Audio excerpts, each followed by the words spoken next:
1.6 Principles of American Government.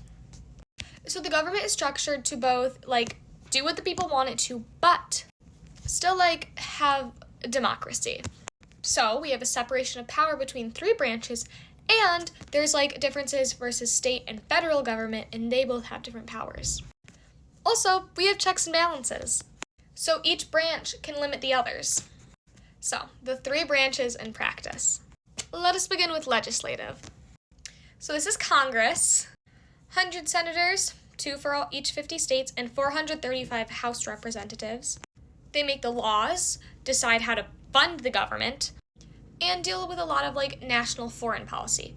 House and Senate, though, are in separate chambers and with different procedures. One thing they share, though, is that both have committees. But Congress has thousands of employees writing bills, gathering research, figuring out what the citizens are feeling like, etc., etc. So within the legislative branch, there's an access point. This allows people to influence the policy of the United States of America. And the people or groups affected by those policies are known as stakeholders. And one way they influence policy is through interest groups, special interest groups. And interest groups pay people to lobby lawmakers, and they'll go talk with them and try to convince them to do stuff. You should support this legislation, but you should not support that one. Citizens themselves can also email their senators and representatives or mail them. The media reports on analyzes stuff. C-SPAN airs House and Senate proceedings live. And now executive. So Article 2 deals with the president and the executive office. Presidency has grown in its power.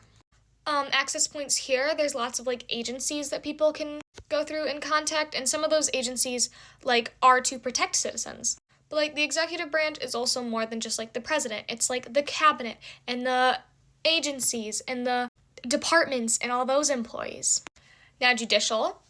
So, there's the U.S. Supreme Court, but then there's appeals courts and then trial courts, lots of courts. And these courts will exercise judicial review to make sure, that policy checks out. So they're able to double check that legislative, executive, and state actions are A-okay within the laws and the Constitution and stuff. And then there are more access points here. So citizens will go to court.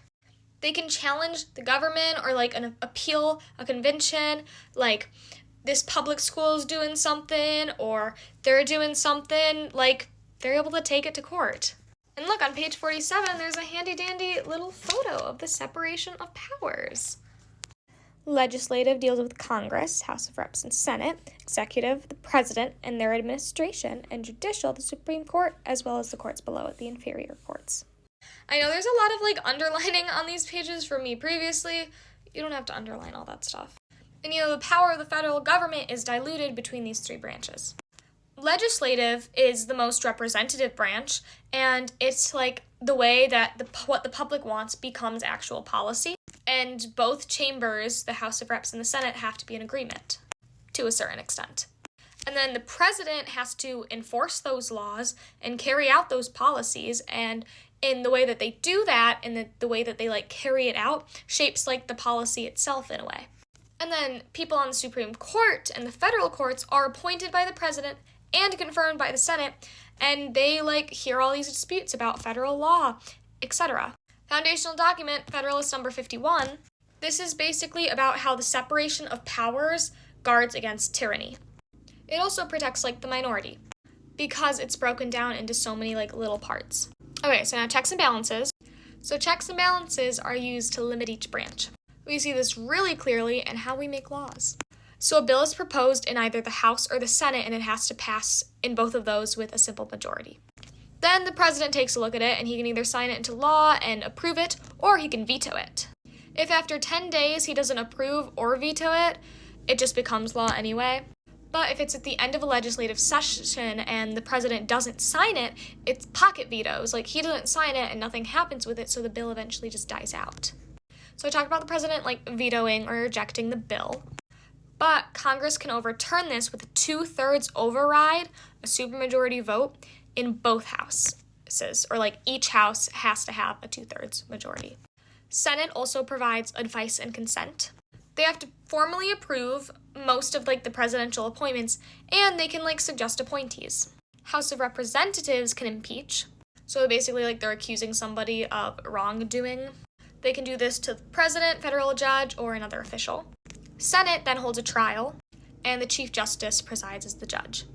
2/3 majority in the Senate to find like them guilty is needed to remove them. Big idea, highlighted. The U.S. Constitution establishes a system of checks and balances among branches of government and allocates power between federal and state governments. This system is based on the rule of law and the balance between majority rule and minority rights. 3 presidents have actually been impeached, but the Senate didn't end up removing the president in each of the cases. Thank you for watching. I hope you learned something. I hope you liked it. I have other videos just like this on my TikTok and my YouTube. Like, follow, subscribe, comment.